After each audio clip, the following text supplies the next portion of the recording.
प्रकरण काय मागणी आपली? आपलं प्रकरण हे विद्युत पोलाचं आहे. सन 2019 साली आपल्या इथे गट नंबर 82 कावलदरा शिवारामध्ये त्यांनी बसवलेलं आहे. ते बेकायदेशीर बसवलेलं आहे. आपल्या घरातली कोणाचीच संमती किंवा परवानगी घेतलेली नाही. पूर्णपणे करारनामा हा बनावटीचा आहे. त्यांनी नोटरीसाठी जो स्टॅम्प घेतो आहे तो स्टॅम्प घेतलेला 8व्या महिन्यात घेतलेला आहे आणि त्याच्यावर करारनामा हा 7व्या महिन्याचा छापील केलेला आहे.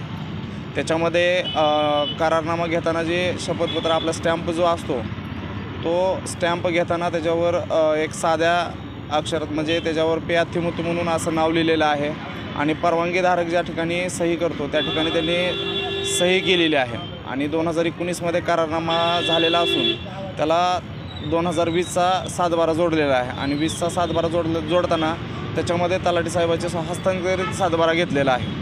त्यांनी पूर्णपणे बनावटीचा केलेला आहे. आपण त्यांना वेळोवेळी त्यांना अर्ज पण केलेले आहेत आणि त्यांना तोंडी पण बोललेलो आहोत तरी त्यांनी कशाचीच दखल घेतलेली नाही. मग आपण SDO साहेबाकडे ज्यावेळेस प्रकरण दाखल केलं त्यावेळेस त्यांनी पूर्णपणे कागद असताना आपल्या विरोधात त्यांनी मनाई हुकूम त्यांनी कंपनीवाल्याला दिलेला आहे आणि त्याच्यानंतर आपण 6 तारखेला जिल्हाधिकारी कार्यालयाला आपण एक असं निवेदन दिलेलं आहे की आपलं 17 तारखेपर्यंत जर आपल्या पोलाचं जे काय मावेजा किंवा तिथलं जे काय असेल ते मिटल्याशिवाय त्यांनी आपल्या मार्गी नाही लावले तर आपण 17 तारखेला उपोषण बसणार आहोत आणि आपण आज उपोषणाला बसलेलो आहोत. किती एकर शेतीमध्ये गेलेलं आहे? हे आपलं अर्धा एकर शेतीमध्ये गेलेलं आहे. रूट शेतीमध्ये अर्धा एकरमध्ये गेलेलं आहे.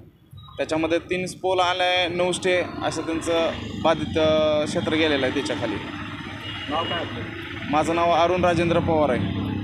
गाव कुठले? मी कावलदरा तालुका जिल्हा धाराशिव.